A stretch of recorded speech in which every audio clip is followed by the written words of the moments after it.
Good morning, everybody, and welcome back to Next Door NetAdmin. What would you do if you turned on your computer and saw a message like this?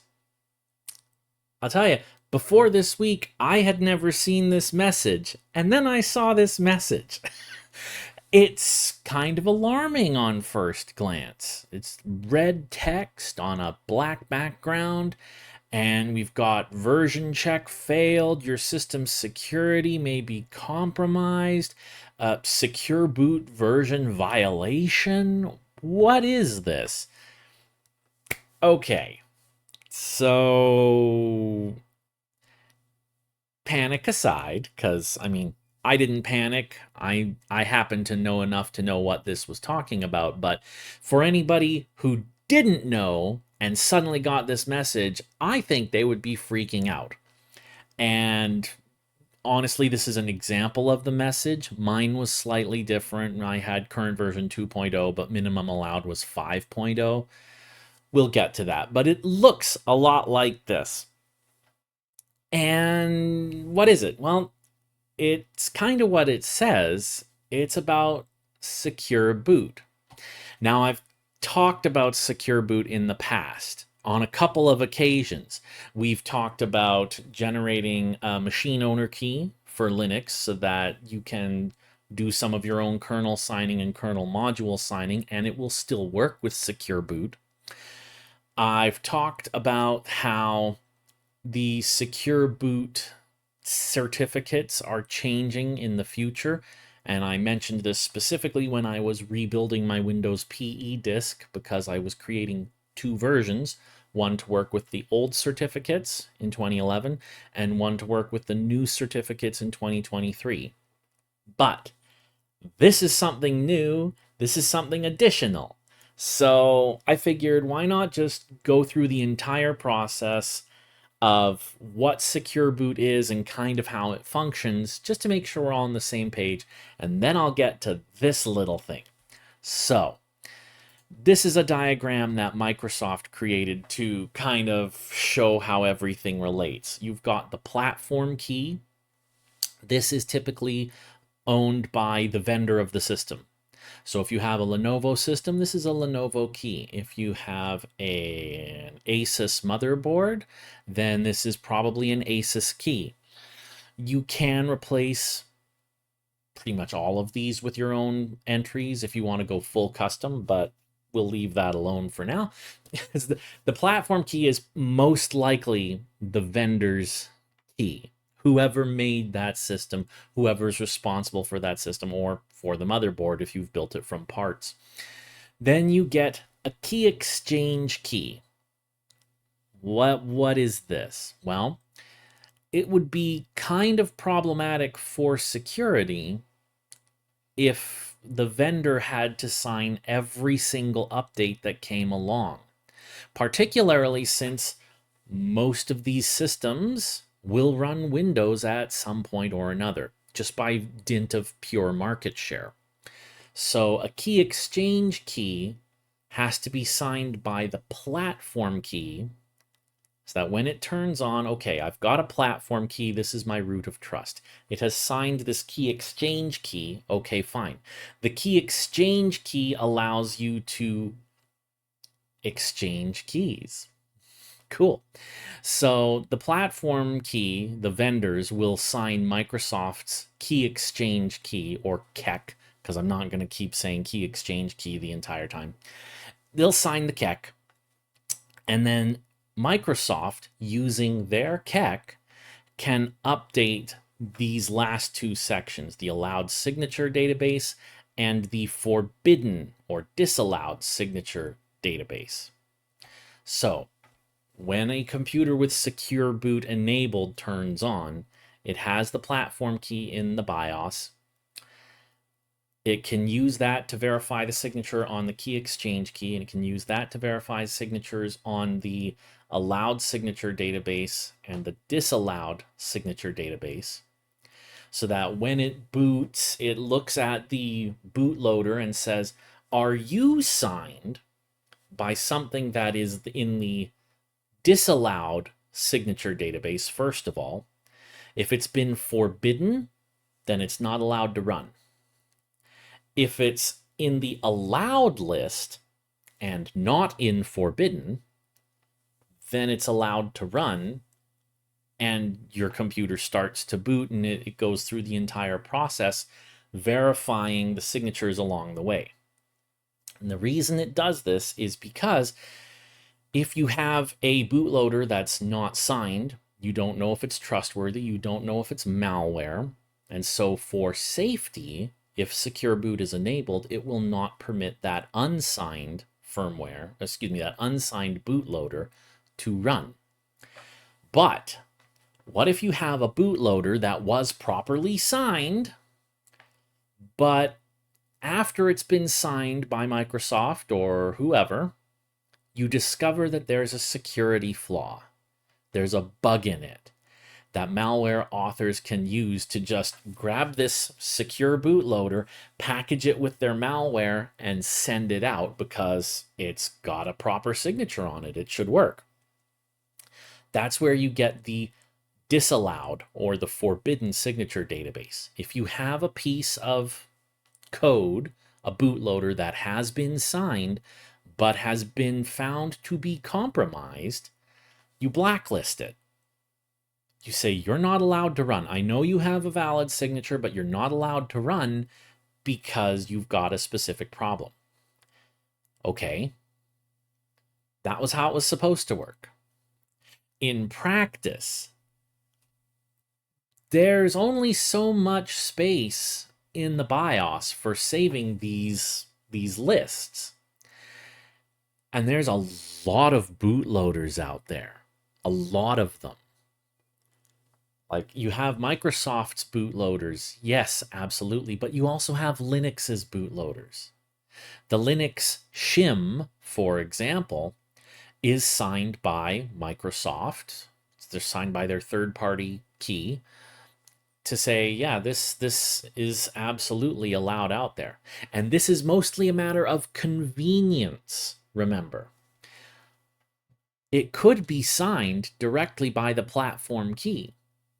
But then every Linux distribution or shim would have to go to every single vendor and say, hi, would you sign my bootloader? Hi, would you sign my bootloader? Hi, would you sign my bootloader?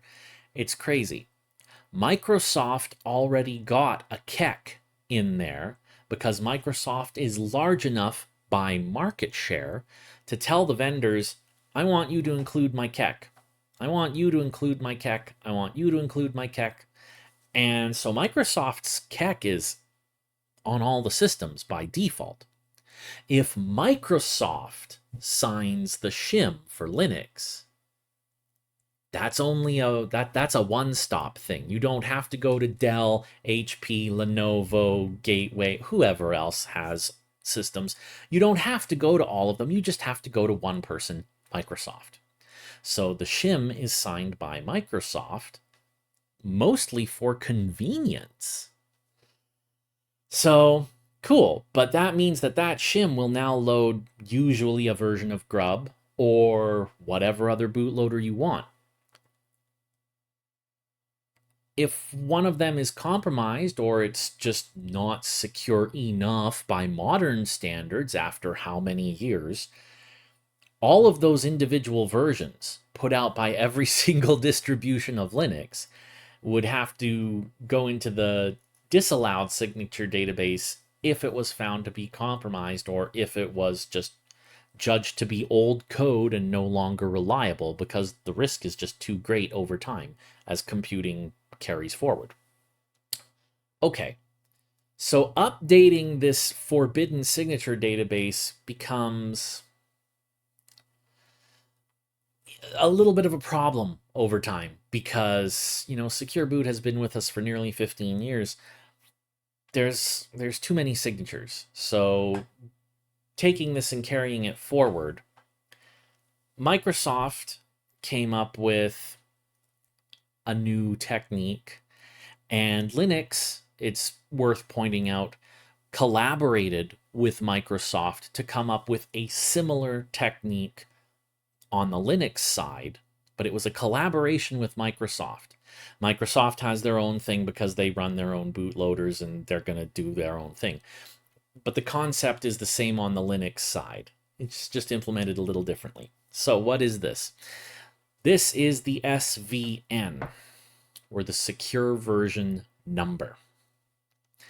And that is what we're looking at here, secure boot version. This is the secure version number, or SVN, in action. And I'd never seen it in action until I just was playing around with some advanced stuff and just ran right into this.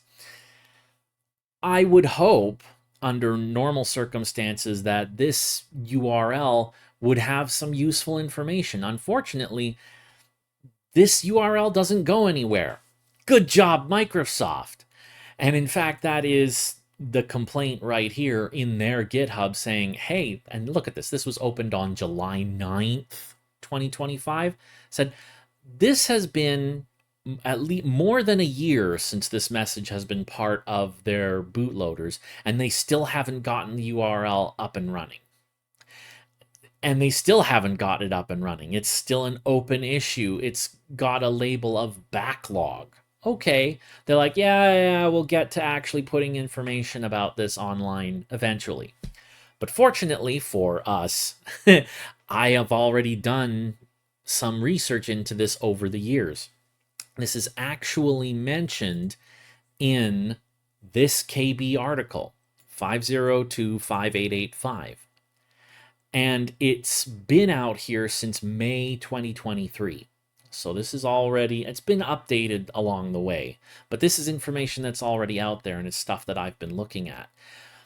This has a lot of information about the upcoming key rollover to be installing the 2023 certificate to the allowed database, to update the boot manager on the device, to then revoke the 2011 certificate by adding it to the forbidden list, the DBX. And then the last part of this is applying the secure version number update to the firmware. This gets saved in the BIOS variables, same as the other lists do. It's a new, it says self-revocation. It's not really self-revoking, but when a new update to the SVN is pushed through Windows Update or applied through the equivalent Linux tool, it says, okay, I expect that all the bootloaders on this system should be at least version 5 or higher. And if the bootloader is booting and it's only version 2, it looks at itself and says, well, I'm only version 2, but this system says that it's expecting only 5 or higher. I don't know how I got here. It might be malware that's trying to use me, but because my version is lower than the system version in the BIOS, I won't run. And when it detects that, this is the message that you get. The current version of the bootloader that's trying to run is 2.0, but the minimum allowed version in the SVN is 3.0 in this particular screenshot, and for me, the minimum allowed was 5. So it just prints this message and then turns off the system in 10 seconds. And it has a URL that goes nowhere and gives nobody any information whatsoever. Again, good job, Microsoft. Could you please fix that? The equivalent on the Linux side is SBAT, SBAT, and that's Secure Boot Advanced Targeting. This allows individual versions of a bootloader, or similarly to the secure version number, it says, hey, I expect everything on this trying to boot this system should be at least security generation X or higher. And if there's a bootloader trying to execute that is lower than that, it won't run. It just won't run at all. So whether you're doing this with the Linux SBAT or with the Microsoft SVN, it kind of works the same way. Under normal circumstances, you should not see this message. unless you're installing a brand new system. If you go to this KB and look through all of the steps that Microsoft has, it's very, very specific. Enabling the new certificate, deploying the new code that uses the new certificate. Only once those two steps are finished can you revoke the old certificate and put it in the forbidden list. And only then do you start to apply the secure version number. And when Microsoft deploys a new bootloader and increments the secure version number, it does so at the same time, so that you're never left in a position where you've installed an update and now your system won't boot. Or at least that's how it should work. Microsoft did have an issue with an SBAT, because again, SBAT was developed collaboratively between Microsoft and Linux. So Microsoft is fully capable of pushing an update to SBAT. In this particular case, there was a vulnerable version of Grub that was more than 2 years old, and it was being actively used to compromise Windows systems. So Microsoft said, okay, we're going to roll an update to SBAT, but we're only going to deploy this update to systems that are only booting Windows. If we detect that the system is dual boot, if we detect that the system is booting Linux, we won't apply this update because we don't want to brick anything for other people. That should come from the Linux side so that they can make sure everything's up to date before anything gets blacklisted. That was how it was supposed to work. Unfortunately, Microsoft's detection logic did not work completely, or it overlooked some edge cases that they thought were edge cases and turned out not to be so edge. There were a lot of systems that suddenly had a message that something has gone seriously wrong. That was a Linux error message, not a Microsoft error message. The cause was Microsoft had deployed an SBAT update thinking that the only thing on the system was Windows, but they had failed to detect the presence of Linux. And then these systems apparently were not running up-to-date code. They were not running up-to-date bootloaders. They were using a vulnerable bootloader from more than 2 years ago. And suddenly, well, that wouldn't start anymore. So that was a bit of a bump. It was not pretty. There were a lot of accusations hurled about how Microsoft was trying to kill Linux systems and they're not making enough of an effort and etc. You can come down on either side of that debate. The detection, the idea was good. The detection logic didn't do the job that it was supposed to well enough. Okay, these things happen.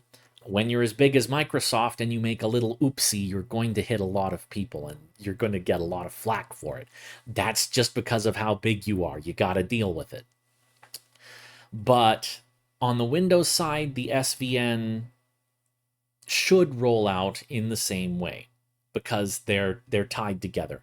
And because the SVN is a Windows only thing, you're probably not going to have the same issues with that people experienced when Microsoft deployed an SBAT update for Linux, thinking that it was a Windows-only system and got their wires crossed a bit. Now, how do you get these SVN updates? Most of the time, they're just shipped out through Windows Update. There is a tool called MOSBI that can apply a load of these updates. It's written by Pete Batard, the same guy who does Rufus. So if you've ever used Rufus to deploy an ISO to a USB stick in the Windows world, it's the same guy. It's still Pete's code. And MOSBI, he also builds the UEFI shell, which is just a standalone shell that you can EFI boot. And MOSBI can be run in that environment to update all of these components. MOSB, in fact, will replace the platform key with your own personal key. It's something that you can absolutely do. And then you're not relying on Asus, Dell, Lenovo, whoever, to sign the updates and get you new KEKs when a KEK update needs to be made. It'll install Microsoft's KEKs by default. It'll install another KEK so that you can do your own updates. It can update the allowed signature database. It can update the forbidden signature database. And it can deploy the secure version number and the Linux SBAT at the same time. It's a one-stop shop, but it is an advanced tool, which is why I'm not directly linking to it right now. I know about it. I'm playing around with it. Because I'm playing around with it, that's why I got this scary looking error message. And it's also important to note that when you're doing this, what Microsoft releases through Windows Update and what Microsoft releases to the rest of the world, unfortunately, they're not always the same. This is an issue that Pete had to open saying, hey, Microsoft, you've pushed an update to SVN to bring it all the way up to SVN 7. But the only thing in this repository at the time, on September 9th, was version 5. That's how I had version 5. And it took a month from September 9th all the way to October 1st. It took a month for Microsoft to get around to going, oh, yeah, we updated this. And this was in July that it was updated. It took them from July to October to actually make public the code that they were already pushing through Windows Update. So if you're going to mess around with these things like I am, you have to understand that, hey, things are not always going to be smooth, and figuring out how to make it all smooth is on me, because I'm the one messing around with this before it's ready to go live. I'm not honestly sure that Microsoft will ever be ready to go live. The timeline for this says that they will be giving everybody at least 6 months before they start the enforcement phase. But they still haven't announced a date for the enforcement phase. As of this taping on October 11th, it's at least 6 months in the future before Microsoft will make any of this mandatory. So right now, it's very much still in beta testing, sort of. If you have a system that's already using the 2023 certificates because you've followed these steps, or you've applied it yourself, if you have a system that is using these new mitigations and the new 2023 certificates, you might get the update to the secure version number through Windows Update. But if you're not using that, then you're probably not going to get that. But why am I bringing this all up? Why am I talking for so long about this issue? Well, every time the secure version number is updated, we're going to have to update all of our boot media. That's why I got this message in the first place. I had used MOSB to update my system to secure version number 5, and then I tried to boot using my network boot that I've also demonstrated on this channel. The bootloader for that network boot was using secure version number 2. And so even though the certificate was correct, the secure version number was not. And I ran into this message and I couldn't boot the system, and I went, what do I do now? Because here's another interesting thing. If you look at this, and I've shown this in the past before, here is a digital signature that when we look at it, we can see it's been issued by the 2011 certificate. Okay, fine. I don't expect that to run if I've blacklisted it.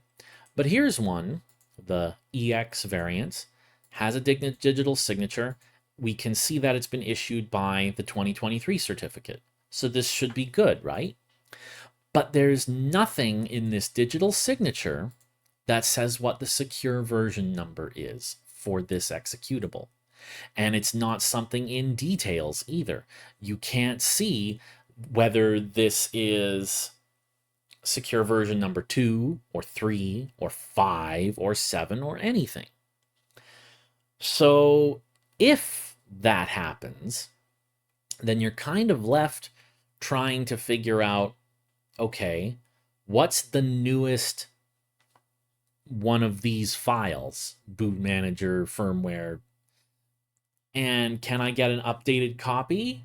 And can I integrate this into my build process so that I can rebuild all of my boot media again? Every single time the SVN goes up, that's what we're going to have to do. It's a pain. It's a pain in the rear. Now, you can take a bootloader like these at SVN 7, which they are now. You can take that and you can boot on a system that says, I'm at SVN 2. Anything 2 or higher is fine. 7 will work on that. It's the other way around that you can't do. You can't take a bootloader that's at version 2 and boot it on something that has SVN 7. 2 is lower than 7. So as the systems keep installing new SVNs, I and anybody else creating custom boot media are going to have to come back and regenerate the boot media with these released versions of software every single time. It's a drag, but that's what we're going to have to do. That's just part of security. And in this case, because Microsoft is apparently not going to be prompt about uploading things to their public repository, you may just need to go to a Windows system that has received all of its recent updates and go get an updated version of the EFI bootloader and just check, oh, is the file size different? Hopefully this is an updated one. Let's rebuild the media and try again. See if it works. It does? Cool. Then I've created a new version of my boot CDs, and I had to rebuild both my Windows PE boot disk and my clean version of Windows 11. I had to rebuild both of those this week with the updated bootloader, so now it'll work on systems with SVN 7. So that's something that's going to have to be done, and it's not going to be fun, but such is the life of a network administrator, or a system administrator for that matter. So I think I've talked about this enough. Hopefully that was revealing and useful for you, useful information at least. If there are other things that you'd like to hear me talk about or things that you'd like to see me demonstrate, feel free to let me know right down there in the comments section. Otherwise, thank you very much for watching. I am your next door NetAdmin, and we will see you next time.